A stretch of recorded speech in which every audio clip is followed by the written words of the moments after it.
And talking about the Sahel states that you've literally just brought out, there is also some questions or concerns that came in on that. So in your own view as an expert in this, looking, because I know you have a lot of huge background and knowledge on this Sahel state and what has been done in the Sahel states over the decades. And we've seen that they've been plunged into this form of constant unrest, wars, coup d'etats and all that. Would you say all these things have been happening because of the aid, military aid? Because when you look at all these nations that you've listed, Mali, Burkina Faso, Niger, Guinea, all these countries, they all have military agreements with foreign powers like France that come in the form of aid, whatever aid means in this particular aspect. They come in that form, and then the political aspect is totally controlled by them. The military is totally controlled by them. Would this be the reason why these countries have been plunged into continuous terrorist attack, counter-insurgencies, and all of these things? This is the concern. Is this that form of aid that Africa we are talking about in Africa that has brought these nations to their knees over these years? Absolutely. This is one of the tools that the hegemon, the empire, has used to control the leaders. We keep blaming, there is a lot of blame to go around, including the leadership. But at the same time, it's also good to understand how much pressure they are on. If you look at what happened to, I'm just using these Sahel states just because they are the ones that have been able to so far attempted to break themselves from the yoke of dominance and control. If you look at what they did when, I think it was Gambia, when Gambia attempted to do, Gambia had gone through an elections, and the elections were won, but the guy attempted to stay in power, but because he had started to oppose the military presence of the United States, basically the ECOWAS rally against him, and they threatened to send military forces, and they almost began a march to Gambia, and the president had to, the elected president had to escape, and the country in favor of the individual that was favored by the West. So they use this massive pressure against the various leaders of these countries. To attend to the question that you just asked, whenever they come in, they present them, they give you mostly zero choice. The choice between the fact that you do what we're asking you to do, or we do this to you. So the choices are always very limited.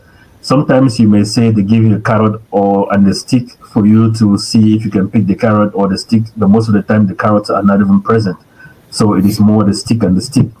Yeah. So the offer that a lot of these presidents have received, it has been generally the fact that if you do not do this, then we're gonna make it bring hell to your country.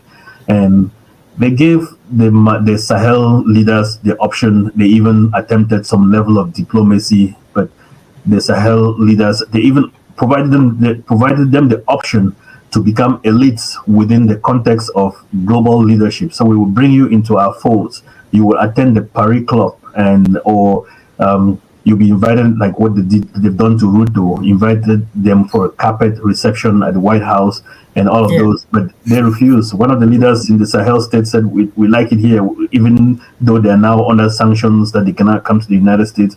They said, okay, we'll travel within the Sahel region. So, but because they have refused all of those offers, then they started to send in significant amount of terrorism. There's been over like 32 attempted coup d'etat now against the president Ibrahim Traore, because he is almost like the anchor of the Sahelian state. Niger, even though Niger has a lot of resources, Niger, to be honest, still remains a generally poor country.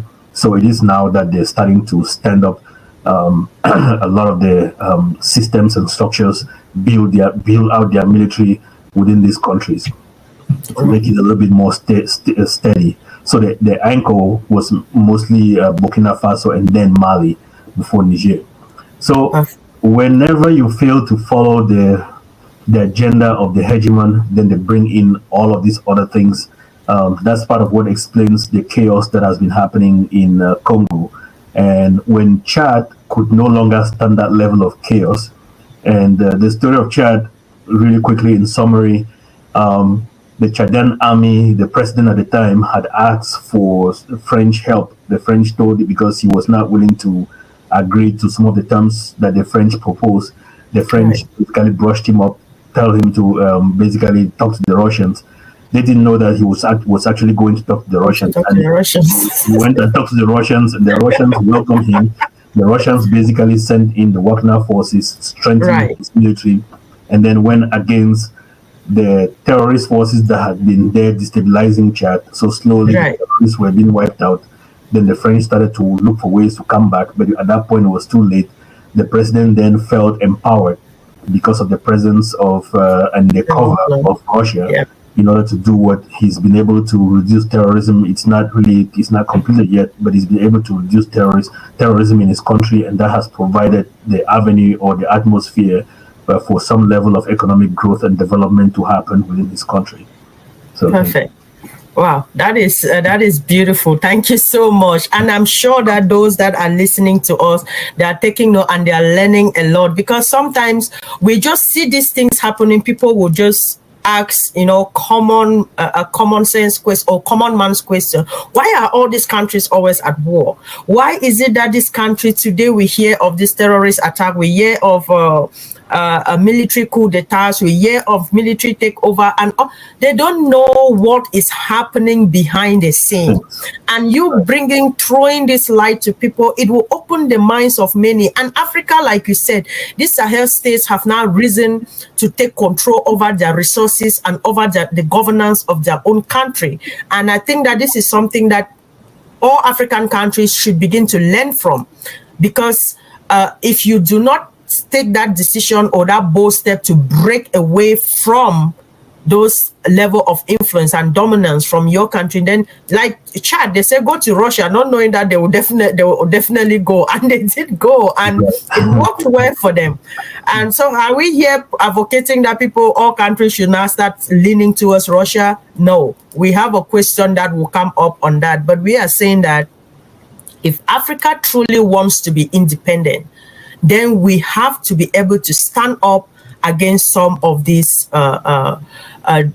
influences that these people bring into the continent.